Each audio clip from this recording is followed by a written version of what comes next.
Assalamualaikum warahmatullahi wabarakatuh. So this is our group for the lab 1 of microprocessor embedded. We have Irham, Aidel, Zulfadli and Afnan. Objective of this experiment is to construct assembly language code for solving problem using Microchip Studio Integrated Development Environment IDE. In this experiment, we will practice building, running and checking our code using the simulator inside the IDE, and this will help us understand how the AVR microcontroller works at a low level by seeing how data move inside memory and register. So the tools that we use in this lab is Microchip Studio. Microchip Studio is an integrated development environment which is IDE. It is used to write, build and debug assembly or C program for AVR microcontroller such as the 80 3 to 8P. And the advantage in this software is it is all in one environment, which is editing, compiling and debugging in one software. It builds in AVR simulator that allows debugging without physical hardware. It is good for beginners because errors and register update are clearly shown. So for the disadvantage is it only supports AVR and SAM device, which is not suitable for all microcontroller types. It is heavy software that may run slowly on low spec laptops, and it is used for Windows only that cannot run natively on Mac OS or Linux.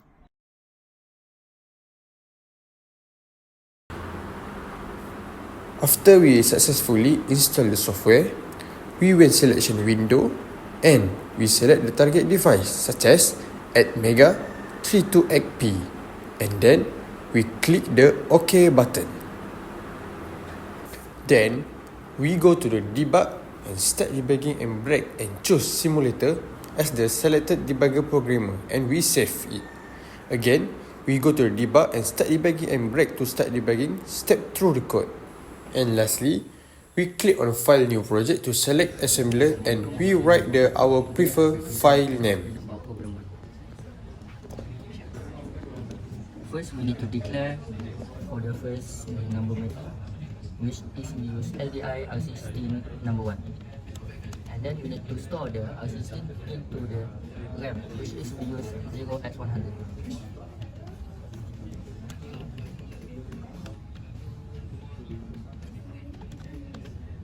After that, we move to the second number, which is 2, which we use the same instruction LDI and the same register R16, but number 2. And then for the RAM, we use 0x101, and we use the same concept for the rest of the instruction. Done.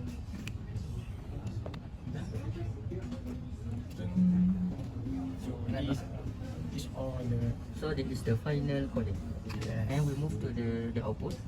We open the debug and start debugging. And as you can see, at the process status,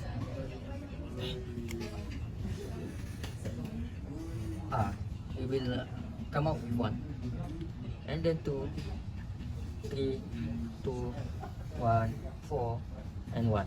Yes. Done. And then, as you can see at the below is the memory. You can see that the number that we just put will change at the memory at R16 to 413. Okay, next at the program 2, we need to add 2 8-bit. At first, we need to state LDI R16. Next, LDI R16, R17. We state as the X0X64. So we add to this number, which is R16 and R17. As you can see, R16 we show 0x90 and R70 0x64, and as the result for 2 addition is 0x00. So as you can see, the result for the status register is H, Z and C. C for the C, 1 is because there is a carry beyond the D7 bit, and H, 1 because there is a carry from the D3 to the D4 bit, and Z, 1 because the R16 has a value 0 in it after the addition. Next, we go to the problem number 3. So the problem number 3 is to execute sub R1 and R2 for 20 times using a loop. Okay, first, we use instruction LDI to declare register R20 for the value 20 for 20 loop. Next, we use loop 1 instruction sub and we declare register R1 and R2.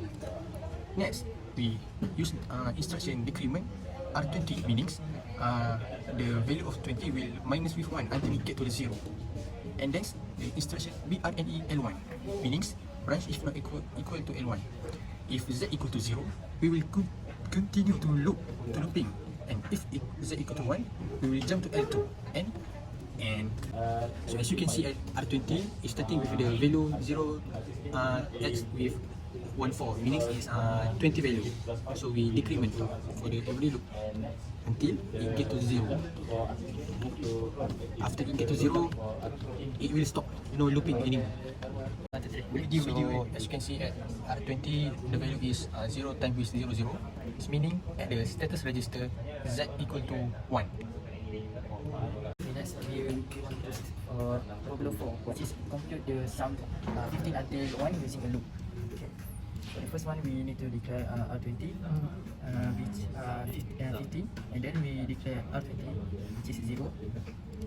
And then we use loop 1 at R20 and R20 and R21 and add R20 into R21.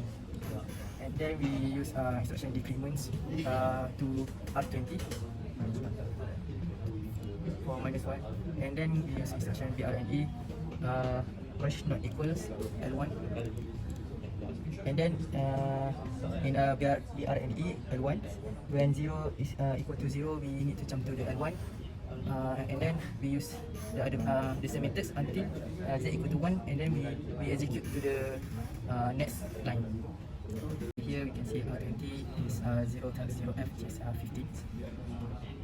And then we add 21 and 22. So we got R21 0s 0f. And then we do back to loop 1. So the new R20 will become 0s 0e until we got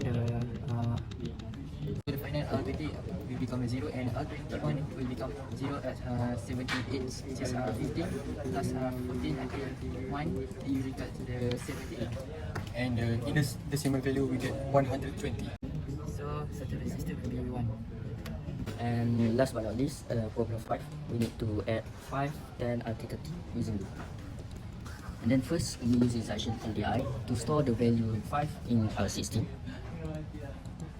And then we declare a value 0 into the R17. And then we declare value 5 into R18. And then we declare value 6 into the R19. And then we make the first loop, which is add the value in the R16, add to the R17 and store into the R17. And then we add R16 and R18 and store it into the R16.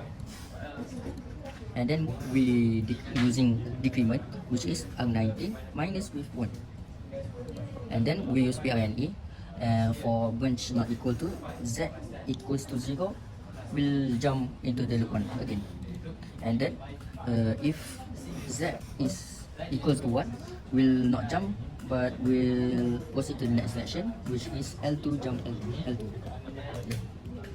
Okay, so we can see for the output starting for 5, and then looping again, looping until the total is equals to 99, which is in the decimal 105. 105. Okay, that's all from us. Thank you. So as you can see here at the status register, we get the hash equal to 1 because they have a carry at B3 and B4 bit. And lastly, you see 0 also equal to 1 because there is 0. In conclusion, this lab helped us understand how to write and test assembly program using Microchip Studio. By observing memory, register and flag during debugging, we learned how the AVR microcontroller process instructions step by step. That's all from us. Thank you.